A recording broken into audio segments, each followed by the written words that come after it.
ज्ञानतिमिरन्धस्य ज्ञानाञ्जनशलाकया चक्षुरुन्मिलितं येन तस्मै श्रीगुरवे नमः। वन्देऽहं श्रीयुतपदकमलं श्रीगुरून् वैष्णवांश्च श्रीरूपं साग्रजातं सहगणरघुनाथान्वितं तं सजीवम् साद्वैतं सावधूतं परिजनसहितं श्रीकृष्णचैतन्यदेवं श्रीराधाकृष्णपादान् सहगणललिता श्रीविशाखान्वितांश्च। हे कृष्णा करुणा सिन्धो दीनबन्धो जगत्पते गोपेश गोपिका कान्ता राधाकान्ता नमोस्तुते। तप्तकाञ्चन गौरांगी राधे वृन्दावनेश्वरी वृषभानुसुते देवी प्रणमामि हरिप्रिये। नमो महावदान्याय कृष्णप्रेमप्रदायिने कृष्णाय कृष्णचैतन्य नामिने गौरत्विषे नमः। पंचतत्वात्मकं कृष्णं भक्तरूपस्वरूपकं भक्तावतारं भक्ताख्यं नमामि भक्तशक्तिकं। श्रीकृष्ण चैतन्य प्रभु नित्यानंद श्री अद्वैत गदाधर श्रीवासादि गौर भक्तवृंद। हरे कृष्णा कृष्णा कृष्णा हरे हरे हरे राम राम राम हरे हरे। जन्माद्यस्य तन्मयादितरतश्चार्थेषु भिज्ञस्वराट् तेने ब्रह्म हृदय आदिकवये मुह्यन्ति यत्सूरयः। तेजो वारिमृदां यथा विनिमयो यत्र त्रिसर्गो मृषा धाम्ना स्वेन सदा निरस्तकुहकं सत्यं परं धीमहि।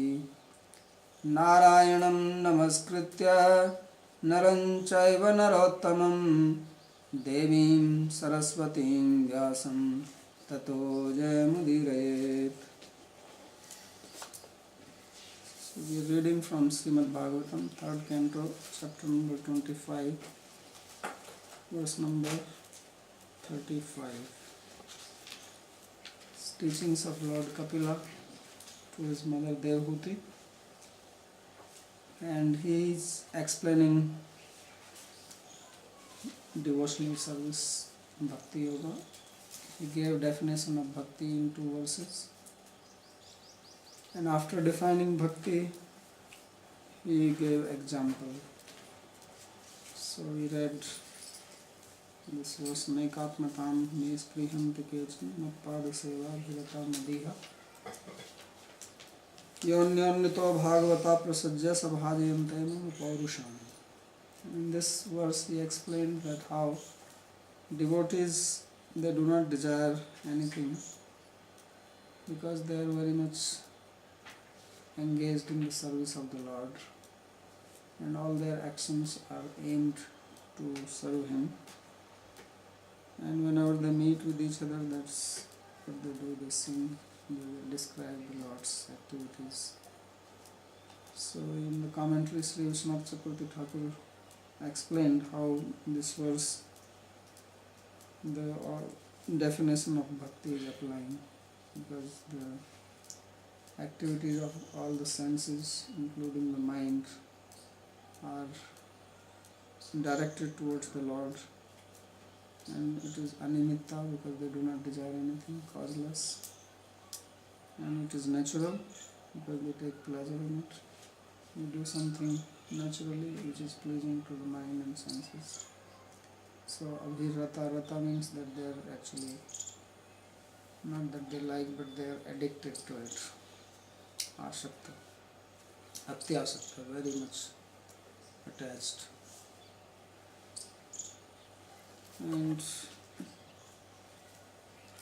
they sing toward the Lord and not desiring anything else, therefore it is superior to moksha, but they don't desire even moksha. Then in this verse, he explains further that if they do not desire anything, then what do they gain? Because even if you don't desire and you work, you must get something. Krishna says, Karmane adhikaraste ma phaleshu kadachane, that your duty is to work and not desire the fruits. But does it mean that if you work, the fruit will not come? So the fruit will come, problem is just not desiring. Because as soon as you desire, then you become the bhokta, you become the enjoyer, and then you become bound, and then you get caught in the cycle, and you can never get out of it. Because one thing leads to the other. So the fruit will come, but then it will not bind you. Because it will come and go. It will go around you. When you desire, then you get bound by it. And you catch it, and you become attached. And next time it does not come, then you are sad. Or if it comes but does not come the way you wanted it, then you are sad. There was one sadhu who visited one householder whom he knew, and he used to visit him many times before also he was visited. So when he went, he saw that the person, the host, did not look very happy, he was very distressed. But when he asked him how is everything, he said, "Oh, everything is fine." And so he said, "Why are you looking so down, gloomy?" So he said, "Because I lost 10 lakh rupees in my business." He says, "Really?" So he says, "Then that's why you're sad." He says, "Yeah, because I worked so hard." And then he went out, and then he was talking with the wife, and the wife said that don't believe him. He did not lose anything. He was only making to hold 50 lakh and he made 40 lakhs.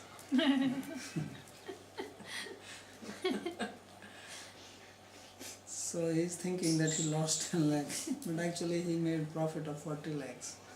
But he was expecting 50. So when you get attached to the fruits, then this is what happens, that if the fruit does not come at all, then obviously you are sad. But if it does not come as you desire, then also you are unhappy.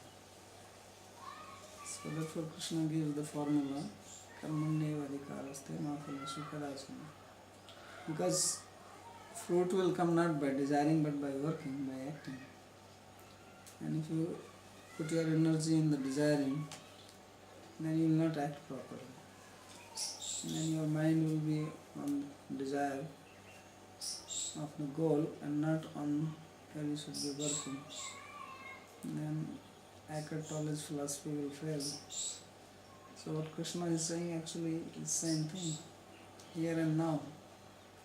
Because fruit is in the future and acting is in the present. So what he's saying is that be here and now, not in the future. Right? He's saying it in a different way, in a more practical way. He simply said be here and now, and what does it mean, and what do I do? So Krishna is saying that you work, you don't think of the fruit, because mostly people are thinking of the fruit and therefore they are not present. And therefore they cannot do their work properly.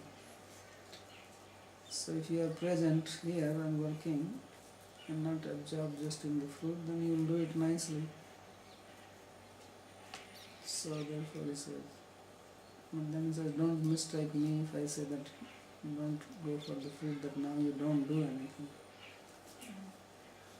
Mata sangastu akarmani, don't become attached to akarmani, not doing.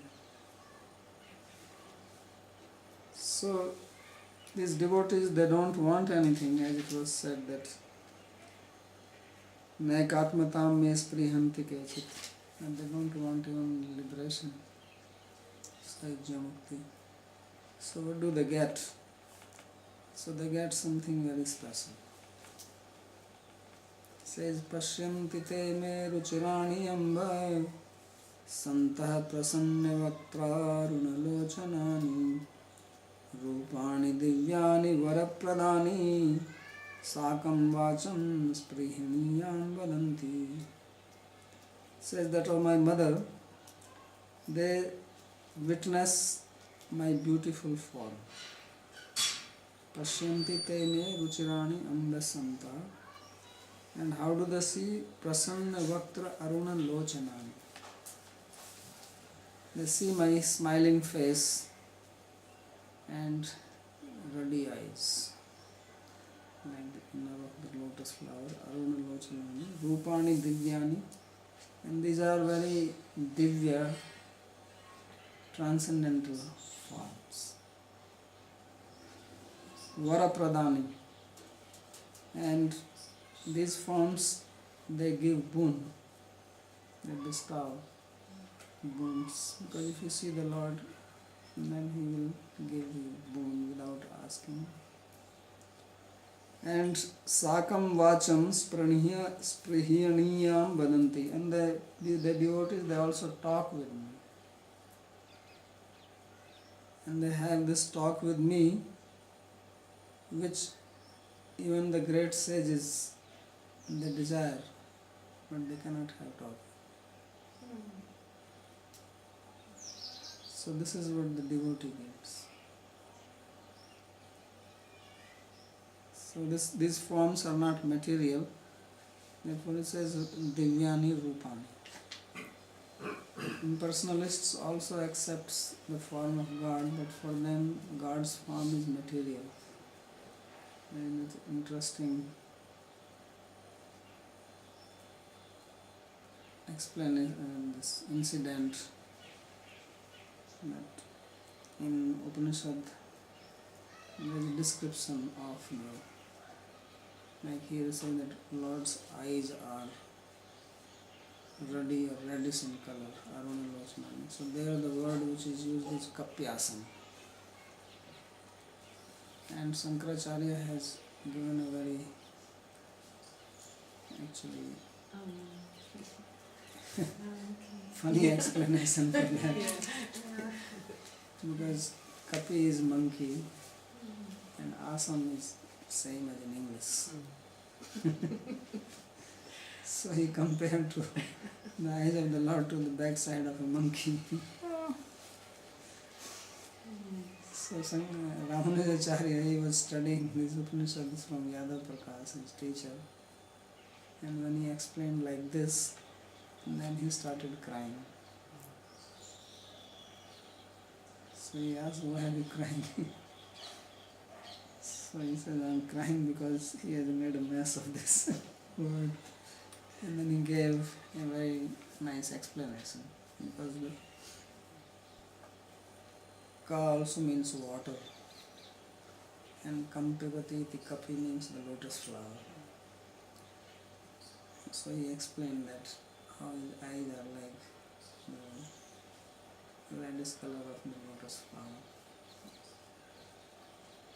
So Lord's transcendental form is very beautiful and smiling. And the devotees, they have vision of this form. Vision means they actually have direct face-to-face talk. You can say that they speak with him. So this is what they get, not desiring anything else. So Sri Vishwanath Chakravarti Thakur, he explains here that Yatah sayujya paryanteshu phaleshu spriha rahita ataste matta etat prapnuvanti ityah dvabhyam. Says because devotees, they do not want any result of their service, they are not interested in anything up to sayujya mukti, not to speak of anything of this world. So then what do they get from me? Says they get the following from me, which is described in the two verses. Pashyanti upalakshanam srinuvanti jigranti swadayanti ityadhyati. So So when he says Pashyanti Rupani, that they see my form, it also is indicated that they also hear me speak, they also smell, they also taste. Iti adyapi Rupani iti uplakshanam, and the form, that they see my form, it is also indicative of the sound, smell, taste and touch. So that means they have intimate relationship with the Lord physically in this form. And Divyani Aprakritani, these forms are not material. That is the meaning of Divya. This is a transcendental form with transcendental qualities. And Varapradani Abhishta Seva Pradani. So these forms, they give boon. So what is the boon? Boon here he says that they get the service according to their desire, not any other boon. Because devotee does not want anything. All he wants is seva. Vijnanavilasa person, when he is devoid of any desire except to serve. So therefore they get the service of their choice. So they are happy. Yadva he bhakta, or he is making another explanation. Or the meaning is that he bhakta varam vrunuta idyadi ukti manti sakam maya sardham vadanti. Because he says that they talk with me. So he says the talk is like this, that the Lord says to his devotees that, "Oh devotees, take a boon from me." So then they speak to me when I say like this. And they do not want anything. So they recite slokas like this. He has quoted 2 slokas. Na kameyanyam tava pada sevana na kinchan prarthatamādvaram vibho आराध्यकस्त्वां हि अपवर्गदं हरे vrinītāryo varamatma bandhanam. This is from the prayers of Muchkunda to Lord Krishna, this king who is sleeping in the cave. So he said that I do not want anything else except service to your lotus feet, which is desired by people who do not possess anything. Akinchana. And Aradhya Kastvam Hi Atvargadam Hare Vrinita Aryo Varamatmanam. Says that, O Lord, the great souls, they do not desire anything from you, because Varam Atma Bandhanam, that if you ask for anything, then that is itself a bondage. Unless you are asking for service, then that is a good bondage, because you are bound with the Lord. But boon means anything other than service, then that becomes a bondage. So he says Varama Atma Bandhanam, that this vara, this boon is a bondage. Therefore, Aradhyaka Stvam Hi Apurvidam Hare Vrinita Aryavam, that they are not interested in anything. You are Apurvada, you give liberation, you are the giver. And the other verse is from 11th Canto, spoken by Krishna himself. न पारमेष्ठ्यं न महेन्द्रधिषण्यं न सार्वभौमं न रसाधिपत्यं न योगशुद्धिर्सिद्धिरपुनर्भवं वा मय्यार्पितात्मेच्छति मद्विनान्यत्. Says that my devotee, he does not desire, even if I give him the post of Brahma, or what to speak of the post of Indra, or kingdom of earth, or the control of the lower planetary systems, Rasadhipatyam. Nor he wants any perfection in the yoga or liberation. Mayarpitaya atma ichchati madvinanyat. Says without me he does not want any of me. So Krishna himself says. So therefore the Lord is asking them that take something from me, then this tell him that we don't want anything. So he says, Tada vachah susrushya eva maya varam vrunuta ityadi uchyate. So he says that I want to hear this from them, from my devotees. And therefore I tell them, take a boon from me. And then they say, no, we don't want. He says, when they say like this, then I feel very happy. So I get completely. He says, really speaking, I'm not interested in giving them any boon. So it's only with this. He says, Natu anya varditsa mamapi taibhyati bhava. Says, I also have no interest in giving them any boon. Because they are my devotees, they are attached to me. Why I would like to give them something so that they get engaged in something else. But I just like to hear these kind of statements from them. So when he says that spriniyatam vacham vadanti, that they speak this desirable talk, means Lord desires such words from her devotees. So then he said, no, at least take something. They will say, no, we don't want anything from you. Just give us service. So then this is how they relish their association. Nityam Parmeshwar Anubhav Sukham Bhaktav Adhikam iti Sri Swami Charana. So he has quoted Sridhar Swami that in bhakti there is eternal happiness. The happiness of experiencing the Lord. So therefore they don't want anything. Then the next verse, again he continues that what is how Lord blesses them. Tai darshni avayavai udara vilasa hase ikshita vama suktaihi ritatmano hrita pranascha bhaktiranichchato me gatiman vimpayukte. Says that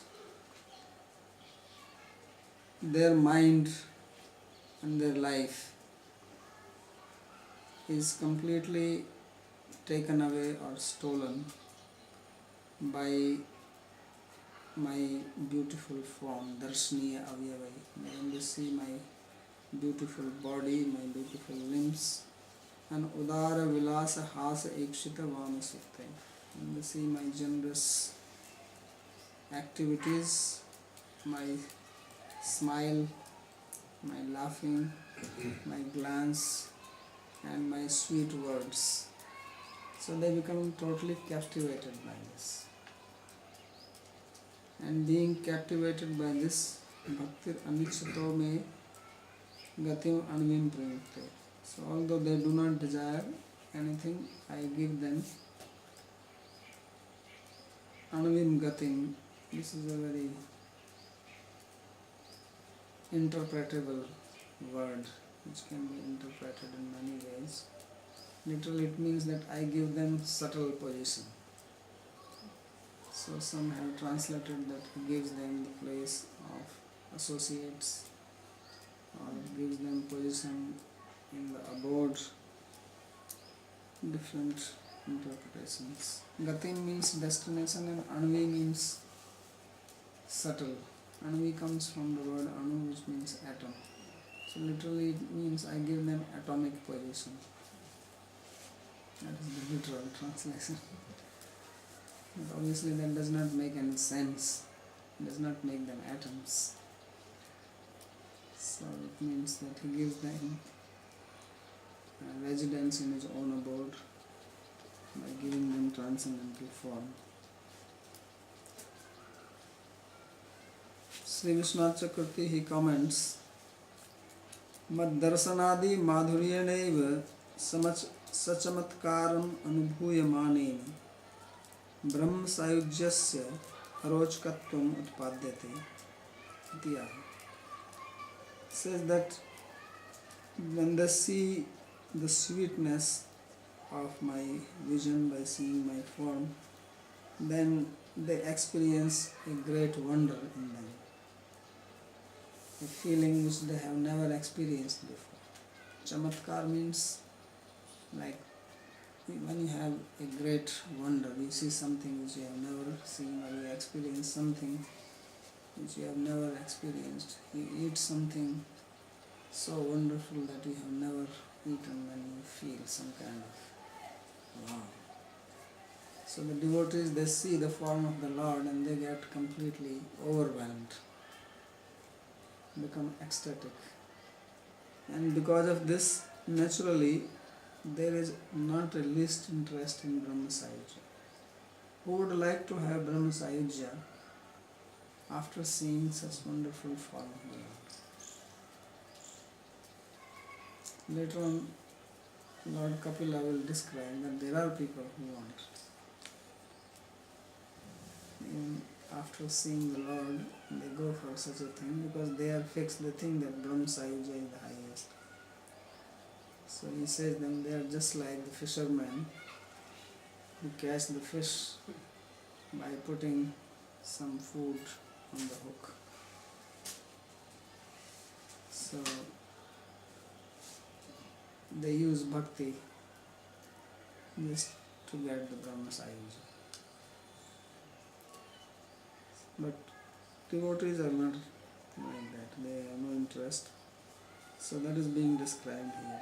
Darshaniya ati manohara ye avyava. So darshaniya avyavai.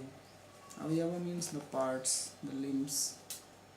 And darshaniya means worthy to look at. Like some people have nice body, you want to see their form. They have some standard for the beautiful limbs. When they have competition of Miss Universe or Mr. Universe. So they judge according to some standards, what is called beautiful nose or beautiful lip or beautiful eye. So this, they have some standards. So Lord also has such eyes. There is one book called Samudrik Shastra which describes what is beautiful eye or what is beautiful nose. It also describes the bodily limbs of the Lord which fit those proportions. So he has darshaniya avyava, the most beautiful bodily limbs. So darshaniya avyava ati manohara. Manohara means which captivates your mind. You look at it and your mind is just attracted. You cannot take your eyes off. So Sri Krishna Ramadi Angani, just like the bodily limbs of Lord Krishna, Rama, etc. So they are very beautiful. Krishna's beauty is described that he is so beautiful that even he gets attracted to his own beauty. He sees his own form when he gets, wow, I am so beautiful, I didn't know this. Once when Krishna was a small baby, small boy, and he had the habit of stealing the butter. So he went into the gopis' neighbor's house and he was stealing the butter. So he stole the butter. When he was coming, then in the house there was this pillar made of gems, and in that he saw his own reflection. So he thought that there is another thief like him. He says, like I have come to steal, he has also come to steal. And he was so beautiful that he was just looking at him. Then he started giving him butter. He said, take some. I have taken it, you also share some, we will both eat. And when he was doing that, then the gopi came and caught him.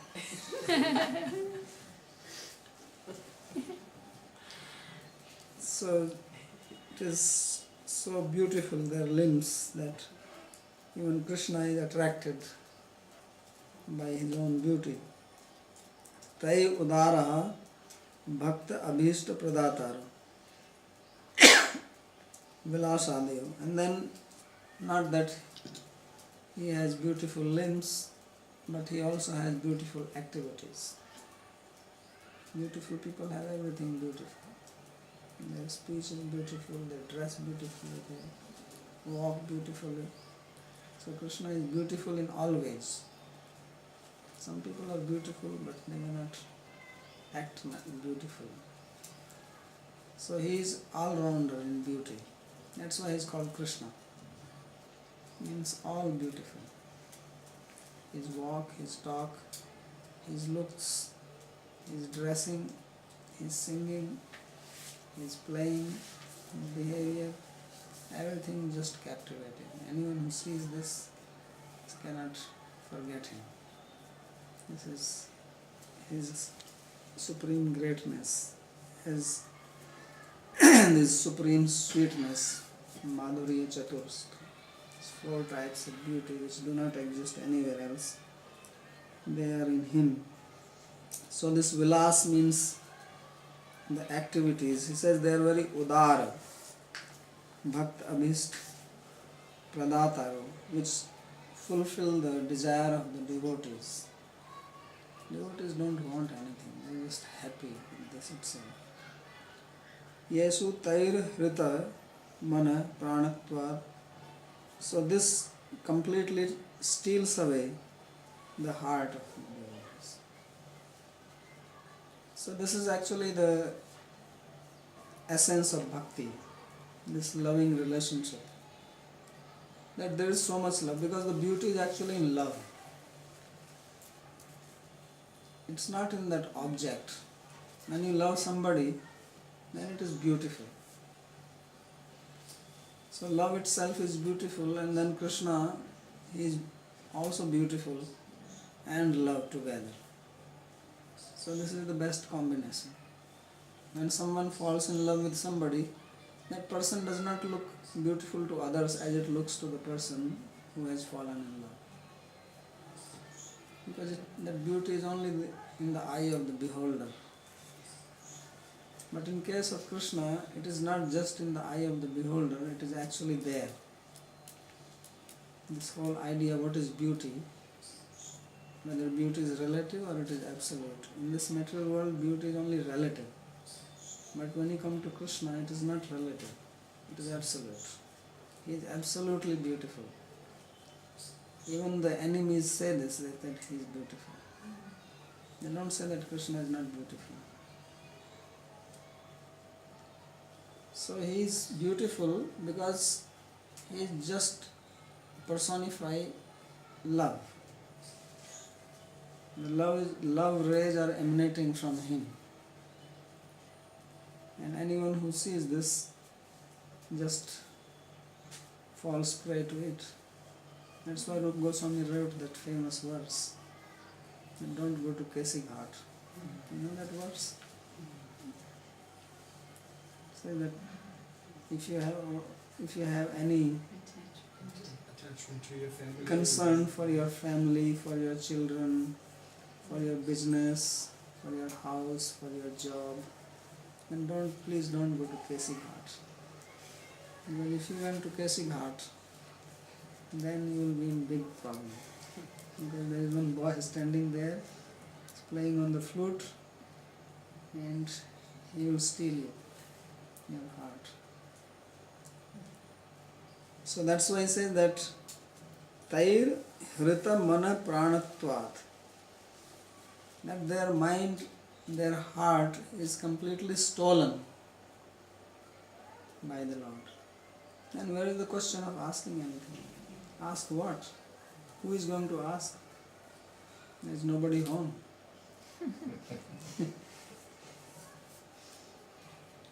Because wherever Krishna goes, their mind is going there. They cannot take off their mind from him. They cannot take, their life is there actually. Pran means life. So their existence, they don't have independent existence. This is the meaning of Manjari Bhav. This is what Manjari Bhav means, that they cannot exist independently anymore.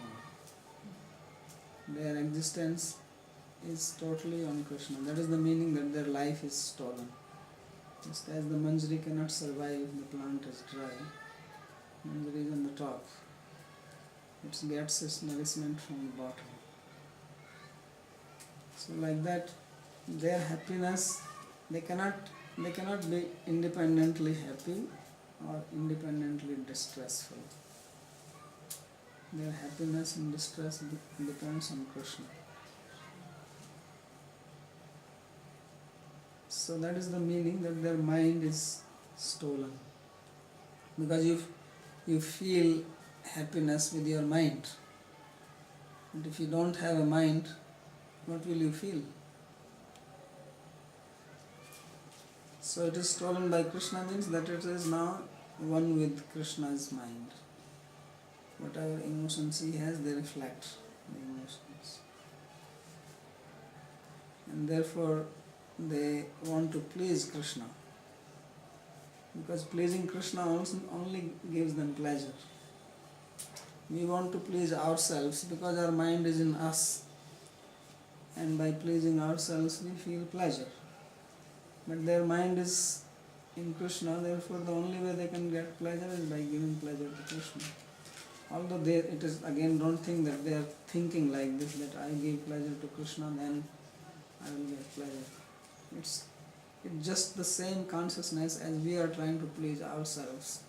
They try to please Krishna because just imagine that your mind, instead of being in your body, is in Krishna's body. And the way you will act towards your own self to please and to satisfy, you do that to Krishna. Naturally. And this is natural. Just as you naturally try to satisfy and gratify your senses and your mind, these devotees, they naturally try to gratify the senses of Krishna. This is their life. There is no other life for them. So that is the meaning that their mind and life is stolen. And this does not mean that there is some sayujya. There is oneness and difference. They are existing, they have their own independent or separate existence. Not independent, but they are separate. They have their own individuality. Every devotee has their own personal character, but not independent of Krishna. So this is the meaning of prema. This is love. This is called unconditional love. And in the Upanishads, when it is said Tattvamasi, you are that, that is the meaning. This oneness is in love, not physical. Physically, two things can never be one. You cannot take two things and make them one. So this oneness, which is described in the Upanishads or in Bhagavatam, when it was said Kavalya Prayojanam. And I read those verses that Kavalya is Priti. It's not Kavalya of Brahmavadis. Because Keval, only Krishna. Keval means, Kavalya means purity, and Kavalya means oneness. So purity is only in love. Because when there is love, there cannot be any impurity. There is no deception. You don't hide anything. There is no possibility of hiding anything from your love. If you really have love. So then you are pure-hearted. Your behavior is absolutely pure. You don't do anything for your own sake, independently. That is purity. So that is the meaning of Kavalya. Bhagavatam is using the language of the Brahmavadis, but the meaning is different. Vastu advitiyam tannishtham. And this is the advitiya vastu. Advitiya means unparalleled. There is no comparison to love. Sayujya you can compare with other muktis. There is also Salukya Mukti and Salukya Mukti. But this Priti, there is no parallel to this. There is nothing which can be compared in this. So Vastu Adityam Tan Nishtam Kavalya Prayojanam. This is It's talking about the unparalleled object, which is called Kevalya, and that is Priti, and that is love. Because Brahmasayuja does not make sense here. When you see these type of verses, how you are going to accommodate them with Brahmasayuja? He says they don't have interest in it. Na ekatmatam na isprihanti. They do not desire ekatmatam. They do not desire it. They have no interest in it. So this is bhakti. This is what Lord Chaitanya wants to give. This is for which he came. Because this is not known in this world. This unconditional love. People want love, and that is conditional love. They put condition. I will love if I have this condition satisfied. So, that is material love.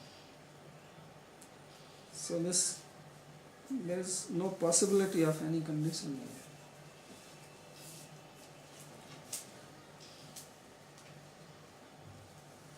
So anichatopi bhaktan bhakti anvim gatim prayunkate. So although the devotees, they don't want anything, because where is the possibility of wanting anything? What would they like? What can they desire? If they desire something, that means that is something better than what they have. So they don't want anything, but still bhakti gives them. Says that bhaktir anichyato me gatim anvim priyunkte. Then it is bhakti which is giving, although they are not desiring. And what it gives, he says, anvim gatim priyunkte. He gives them this atomic destination. So what is this? He now gives an explanation. Because anvigati also means sayujya mukti, because that is also atomic, subtle. So bhakti says like this: Bho bhaktaha brahmaik rupam muktim grihita. Bhakti says that, oh devotees, take mukti from me. She says like this. So iti prayog matram karoti. She only experiments like this in the devotees. Natu datum avkasam labte, but does not get any opportunity to go. Says, okay, take it. Nobody wants. No one looks at it. Why is that? Why there is no opportunity to give it to them? In Bhakti saying, and why there is no chance? He says, Bhagavato Leela Vilas Has Avalok Madhur Bhashanai Tesham Atmanam Choritattvene Sampradana Bhavat. He says, to give, the person has to be there. Isn't it? If I give you something, then I am the giver and you are the taker. And you must be there to take. But he says that their Atma has been stolen by the Leela Vilasa Hasa Avalok, by the wonderful play of Krishna, his smiling, his activities, his sweet talk. Choritatve. Krishna is a chor, he is a thief. So he steals the heart of his devotees. That's why he is called Hari. And we say Hare Krishna. This Hare is coming from the word Hari, and Hari means thief. So when we are saying Hare Krishna, we are saying, oh thief Krishna. And people are chanting Hare Krishna, they don't know what they are chanting. They are saying thief Krishna, thief Krishna. So he is a thief because he steals your heart. And because he has stolen the heart, and then bhakti comes to give you, but you are not there to take. So she comes to give, but there is no one to take. So therefore he writes that bhakti only does an experiment, but does not get the opportunity to give, because there is no one there. So he says sampradana bhavat. There is no transfer of this anuvigati which he wants to give. It does not happen. So he says nanu evam chet tarhi param vigya bhakti anichitah tan katham evam priyante. So now a question can be raised, and bhakti is not ignorant. It's not that bhakti does not know that devotees don't want anything. And bhakti knows that the devotees have no desire. She is param vigya. She is supremely knowledgeable.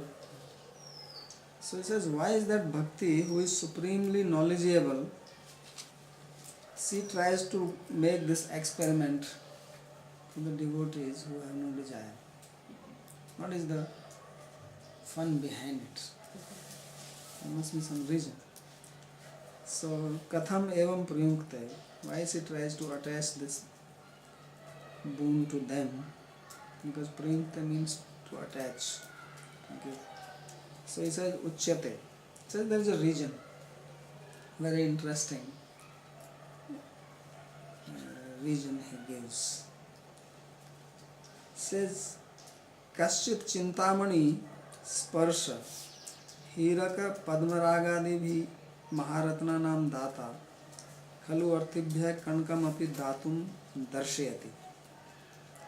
Says there is a person, he is very charitable and he is giving in charity like diamonds, gems and padmarag, what are these other names?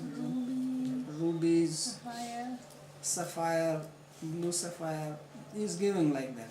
People are coming and he is giving them.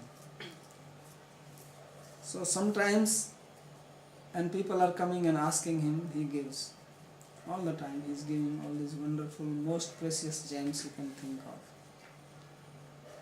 Emerald. So sometimes he gives gold. So why he gives gold? Because you are getting diamond, why would you like to have gold? So he says, Tata khalu arthibhya kankam api datum darshayate. He says he does not give, he shows them. Look, I also have gold if you want. He is giving them diamond, he is giving them rubies, emerald, all this.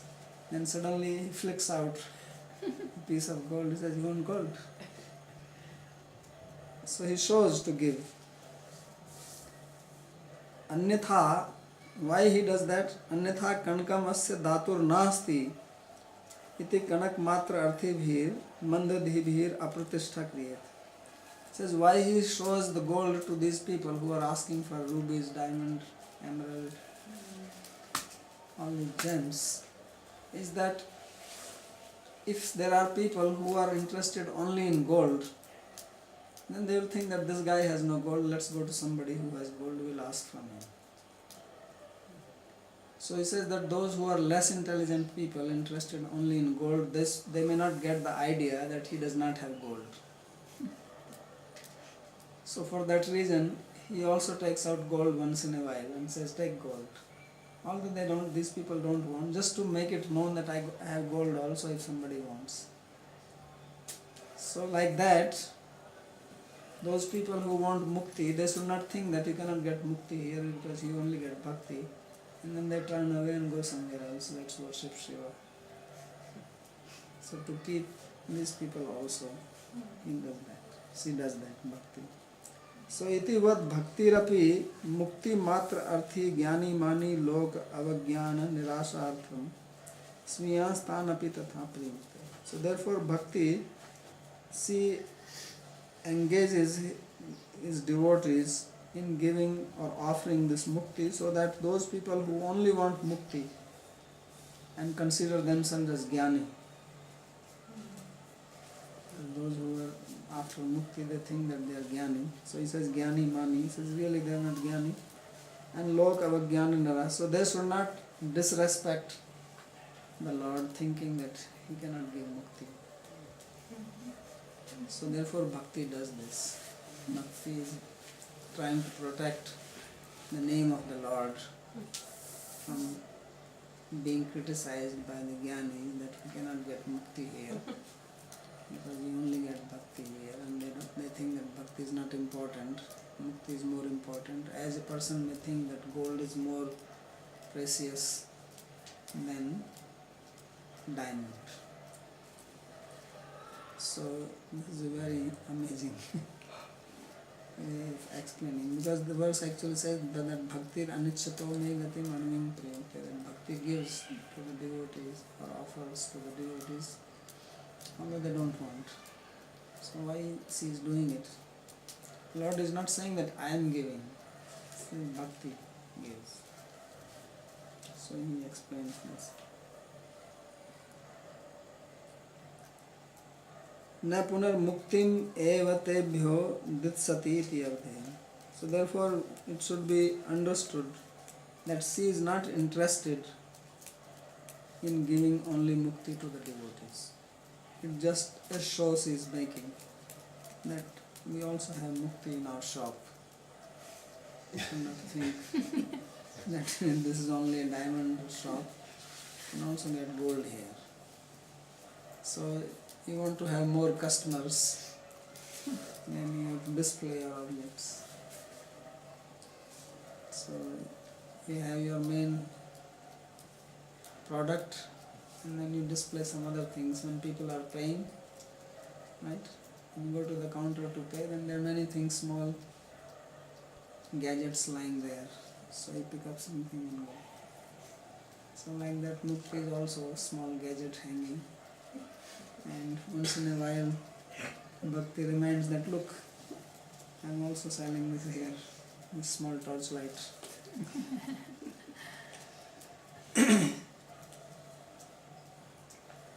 Then he gives more explanation. He says, Yadva bhaktireva tan hritatmano janan anvim gatim anichatah prayunkte anvim gatim yunkte gatim na yashayati na vilashayati anichaya prayojika bhavati iti artha. This is a very far out explanation, and this is actually quite grammatical explanation. The whole explanation is based, if you know Sanskrit grammar. So I'll just give you the gist. What he is trying to say, that it is bhakti only which makes them feel that we don't want anything. Say that this feeling that they don't want anything comes because of bhakti.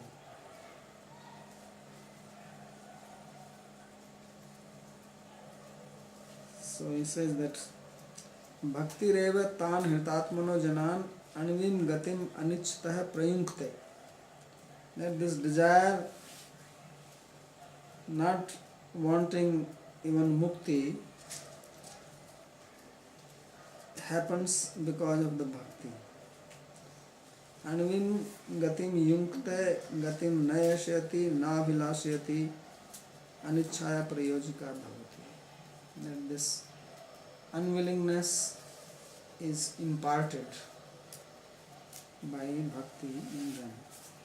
And he gives an example, whole thing grammatically. Yatha kurvantam prayunkte iti karyati, that someone is performing an act. There is a prefix, suffix in Sanskrit which is called nich. Nich means that one is that you do something and then I make you do. So in English you say that I make you do, I make you eat, I make you work. One is that I work or you work yourself. So you are the doer and the work is the action. And then other is that you work because I engage you in the work or I inspire you to work. You work because of my instruction. So there are different types of agent. Hetu karta, prayojya karta, prayojak karta, hetu karta, prayojaka, prayojaka dhin karta. So there is a karta who is doing work independently, that you clean the room. So other is that You clean because someone is asking you to clean. So then you are the Prayoja Karta, or you are working, and then he is the Prayoja Karta who is making you do. So this is how he is applying the meaning here. And when you, in English, you don't have to use the word make, but in Sanskrit there is a suffix which is applied and the root changes. Instead of karoti, means it becomes karayati, takes another form. So in that sense, he is translating it. यथा कुर्वन्तं प्रयुङ्क्ते इति कारयति इति अनयोर्निच् प्रत्यय वाक्य निजन्तयोस्तुल्यमेव अर्थ तथा हि न पाचयति अयमिति वक्तव्य न पचन्तं प्रयुक्ते इति न पचन प्रयोजकोऽयमिति च यथा उच्यते तथैव भक्तिर्भक्तजनान् अन्वीन् गतिम् अनिश्चिता प्रयुङ्क्ते इति उक्तम्. So this is a whole grammatical explanation. He gives that this meaning can also be taken from here. यद्वा स्वकर्म फल निर्दिष्टाम याम याम योनिम व्रजाम्यहम इत्यादि रीत्या दैन्येन शुद्ध भक्ति मातृच्छुत्वाद अनिच्छतो अपि अण्वीं प्रकृति अतीतत्वेन दुर्गेयां पार्षदत्वाख्यां गतिं प्रयुङ्क्ते प्रापयति संग्रहे. And he is quoting Jiva Goswami, that how Jiva Goswami has explained this statement. So Jiva Goswami says that devotees, when they see the Lord, they pray to Him, and they are not even saying that we want to be with you or we want to go to your planet. He says that, my dear Lord, wherever I take birth, according to my karma, my only desire is that I never forget you. So devotees, they are speaking with this humility, and they only want pure devotion and nothing else. So then Lord or Bhakti Devi, she gives them the Anvi, which means Durgeya, or most difficult to understand, the position of the associates. That they become the associate of the Lord. This is the meaning of Anvim Gatim Prayukta. This is explanation of Sri Jiva Goswami. Anvim Gatim Anichyato Janan Vilasadi Vihrit Mane Pranan Kurute.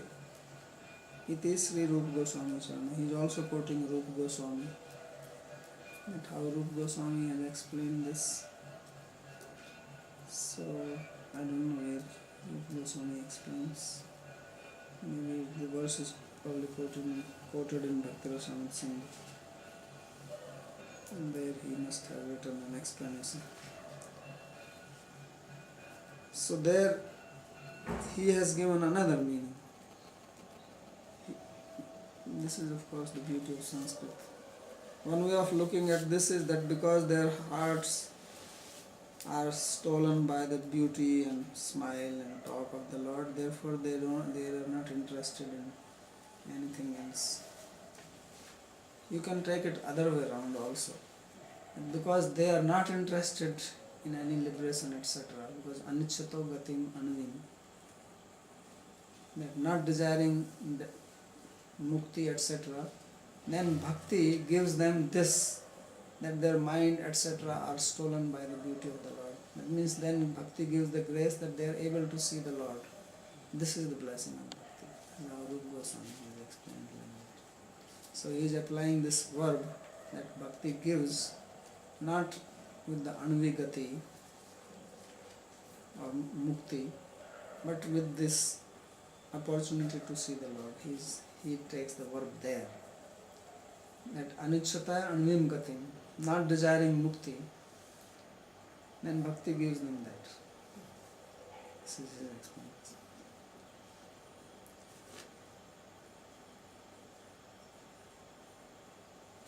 Then he gives one more. Anichyatah ichchahinaanapi anvim gatim prayukte prapyati iti Sri Swami Charana. Sridhar Swami has commented on this more in a direct way, that they are not desiring, still bhakti gives them mukti. This is how he says. Now Vishwanath Chakravarti Thakur goes out of way to explain that this is also alright. Because one will think after hearing all this explanation that what Sridhar Swami is making like such a low explanation of this.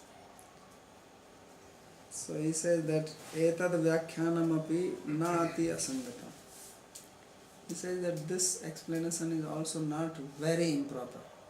That means he also felt that it's not highly proper to explain like this, but says that it is not very improper.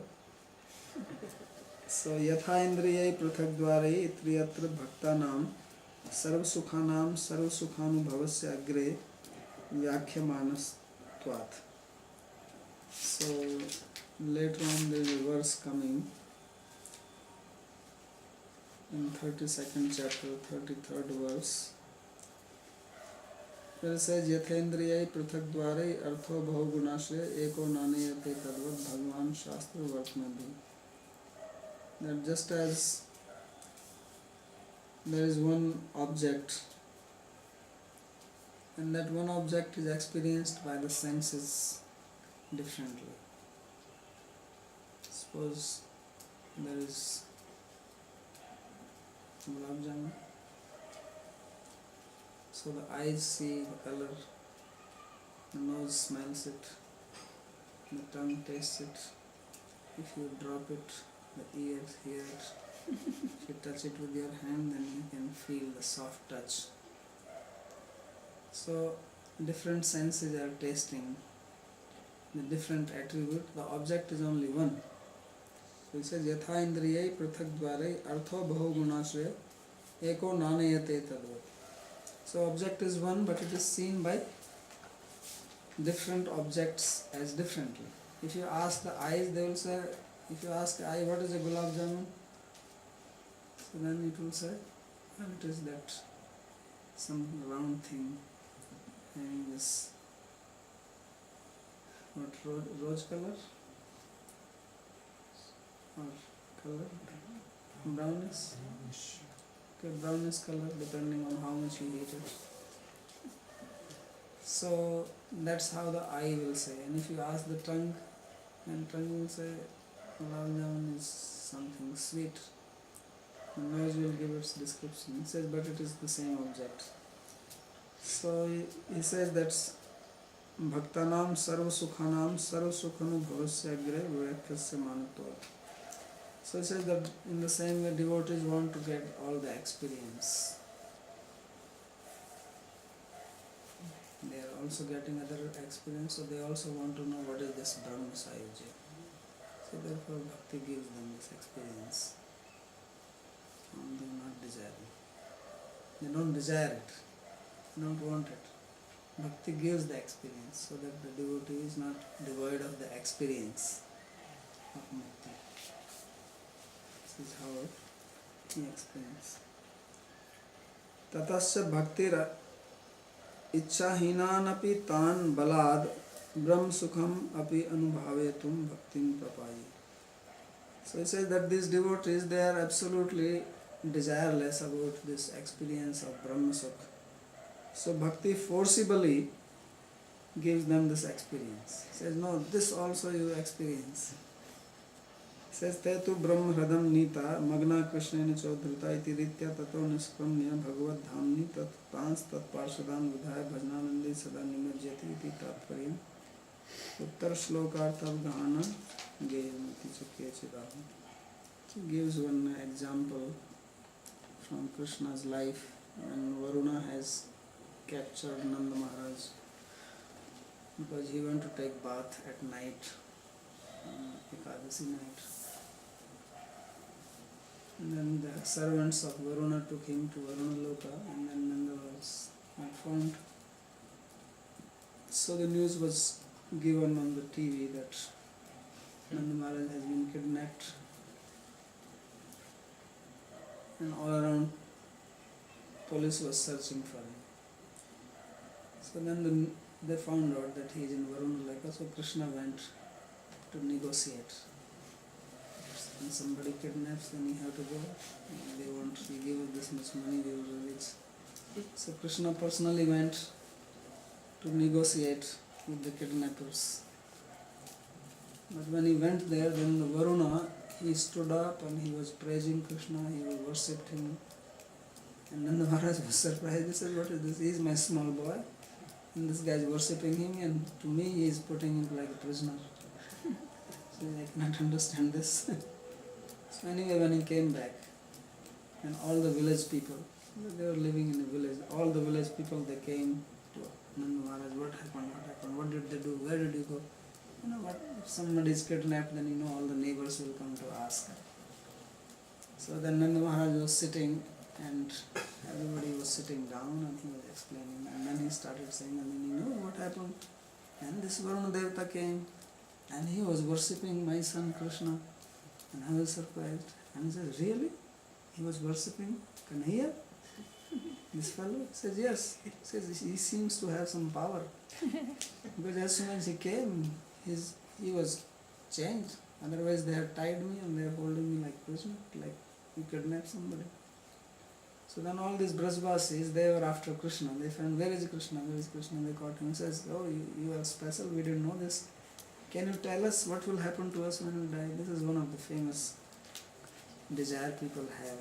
Where will I go when I die? Especially if you believe in rebirth. If you don't believe in rebirth, then this type of desire will not come in your mind. So everybody was very interested in knowing this. So now Krishna was in trouble. He didn't know what to do with these people. So he says, okay, don't worry, I will show you. So he took them to Akrur Ghat, near between Vrindavan and Mathura. And there was a lake there. So he told them that everybody goes down, take a dip. So then when they took the dip, they got Brahma realization. And after that, then he came out and then he showed them that where they will go. So they all were in Vrindavan. So they were all very happy. Oh, we will be together again. So he says that just as there, Krishna gave them the experience of Brahma Sayujya and then showed that they will be Parshada, associates of Krishna, because they are eternal associates anyway. Like that, Bhakti gives them the experience of Brahma Sayujya, but actually they will get the post of Parshada.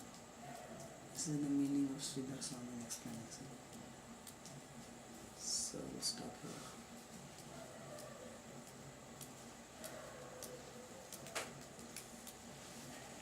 Any question?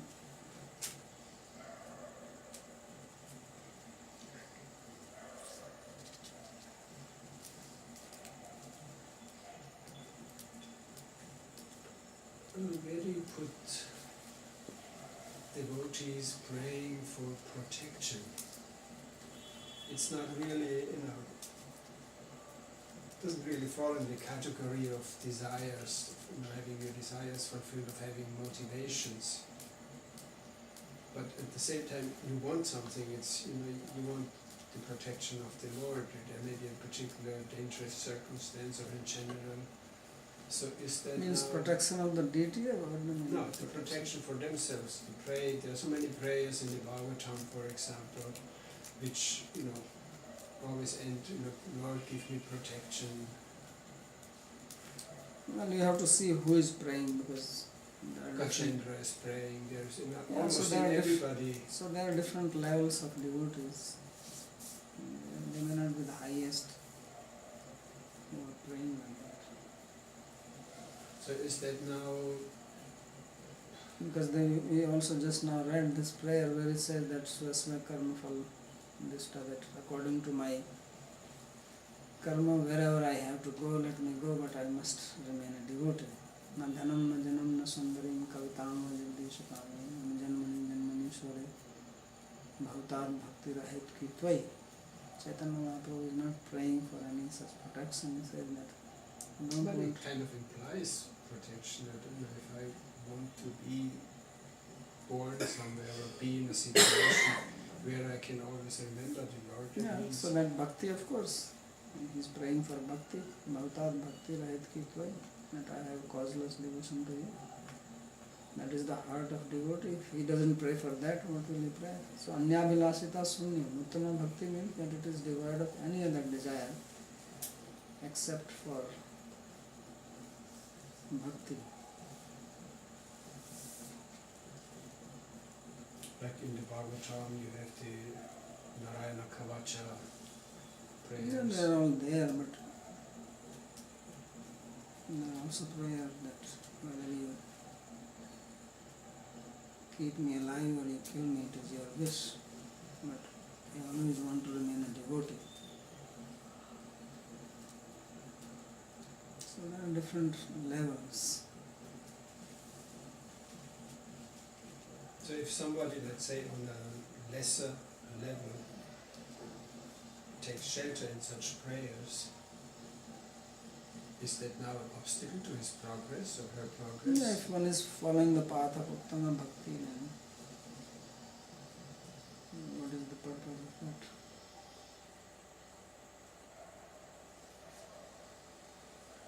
Because Uttama Bhakti is Sri Rupa Goswami, and here also we read that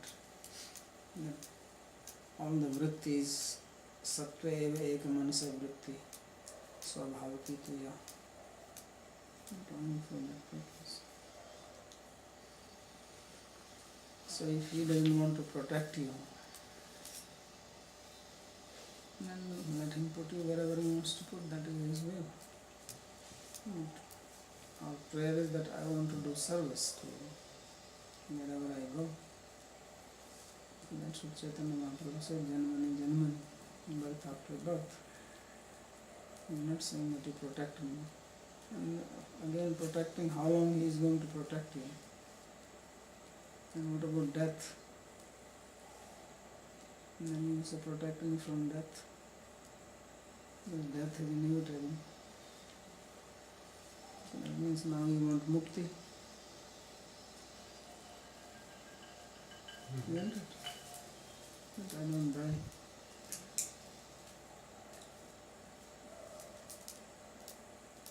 So in the case of Gajendra, that is not what category is it? What level is this then?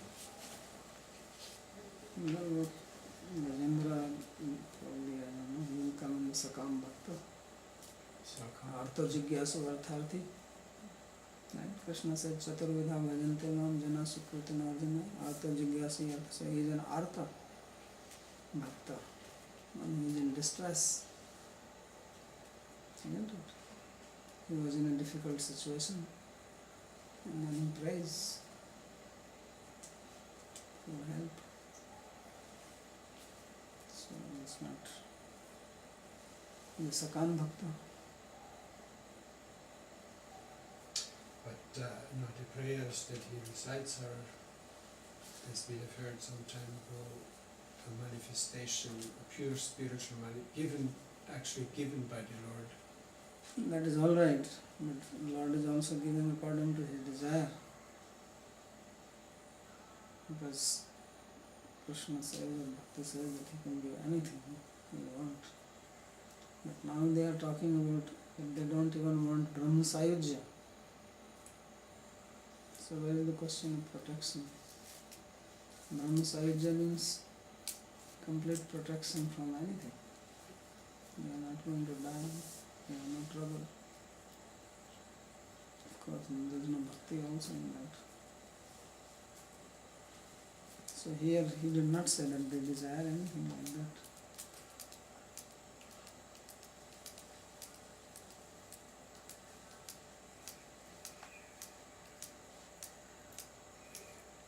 And he's now, if you take the meaning of Gatim Anvim, then this Anvi Gati, atomic destination, as translated as being associate of the Lord or attaining the good of the Lord, that also they are not desiring. Anichchata, Bhaktir Anichchata Gatim Anvim Pringu. That means they are not even desiring that. Now that will be the highest protection, when you are free from any non-devotee association. This protection is only from people who may trouble you, bother you, who are not devotees. Devotees are not going to trouble you.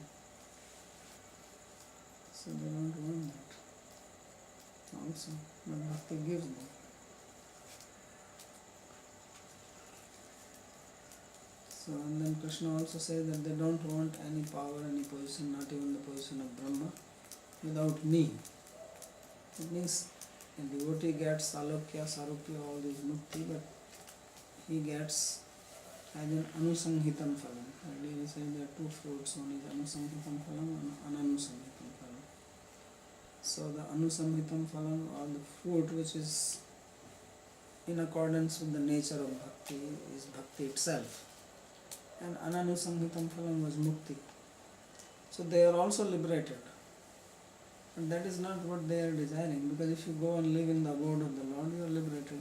And if you are living in the abode of the Lord with the Lord, then you have salokya mukti. You also have samipya mukti. But that you are desiring that, not that you want that mukti, but you want to do service, and because you want to do service, personal service to the Lord, then this happens naturally. So therefore I say that vinamat sevaya jana, that without my seva they don't want any of these things. So if they want, because they want to do that service. So that is the important. Swanyabhilasita sunya means that there is no other desire, gyan karmadi anavritam, not covered by the fruits of gyan, karma, yoga. Anukulyana krishnanasena tirtham. Prahlad, I don't think he was asking for protection. When his father was trying to kill him, he was only meditating on the Lord. He didn't pray that protect him. What about when Indra sent the rains on the Babaji, and they had no more shelter, and they approached Krishna for protection, and Krishna lifted them. But they are not sadhakas, they are sadhakas. These devotees are not that they are performing sadhana to become siddha. They are already attained siddha, they are living their siddha life. They are with Krishna. Krishna is their family member. They are not worshipping Krishna as God. Yeah, right, so but they approach Krishna for protection. So Yeah. With what you just spoke, you could have said, well, it doesn't matter, life or death, as long as we remember Krishna. Yes. They, Because they approached Krishna, that if they don't approach Krishna from protection, then whatever they have to serve Krishna will be destroyed. Then how they will serve Krishna? Their cows, their house, everything will be destroyed. So so they have to, again, the service is superior to the right. served.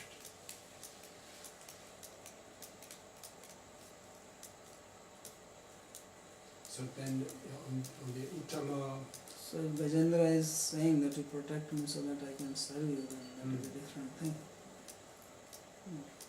Whether that was in his consciousness. so the Uttama Bhakta, he prays for protection of his service, of his ability to serve. Yes. Which means he is asking for bhakti, that my bhakti should not be destroyed. Mhm.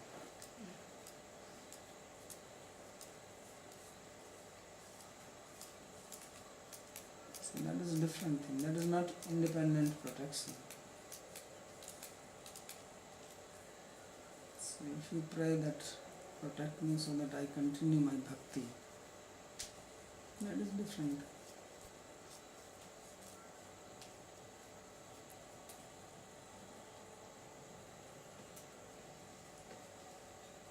I wanted to ask about that, about protection of consciousness, if a devotee prays for Yeah, that. that is the only thing we have need to be protected, because body will go away anyway. What is to be protected is my consciousness, devotional consciousness, my devotion. That's what I want to protect. And when Krishna says, Kante pratijanihi namad bhakta pranashyati, that my devotee is never destroyed, he is not talking about physical destruction. Nor is he asking for physical protection. That is from gross point of view, because this is how people see things and they want it like that. But real protection is protection of his bhav.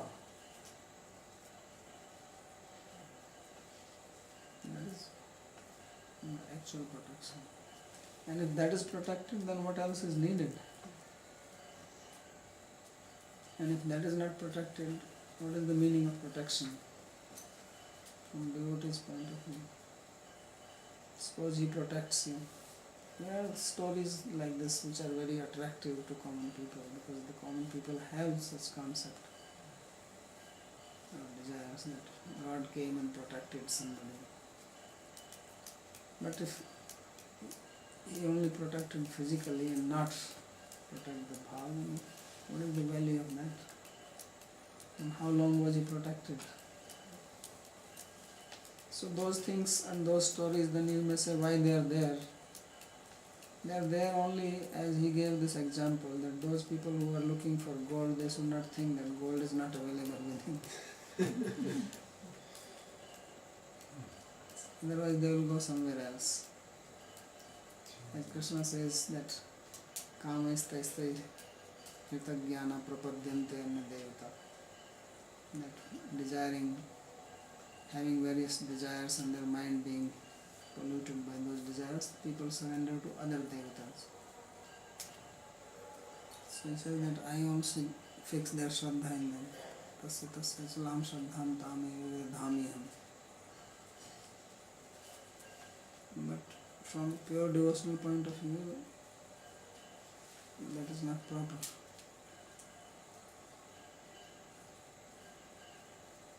So real protection is protection of bhakti. And first we have to get it.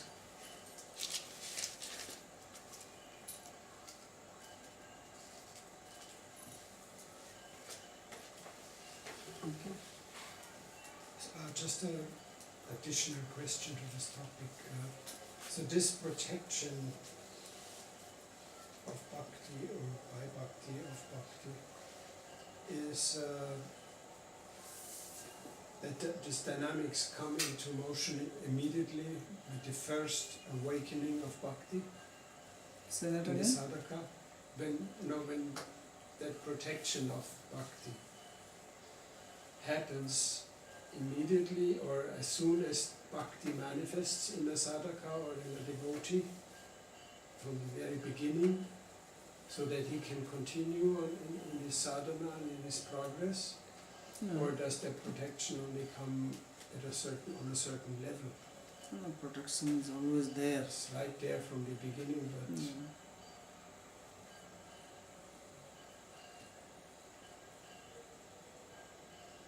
Because this is Krishna's energy. so whenever the internal potency or the Yes. bhakti shakti, Then Yes. it is protected. then the protection is implied. Yes. Mm.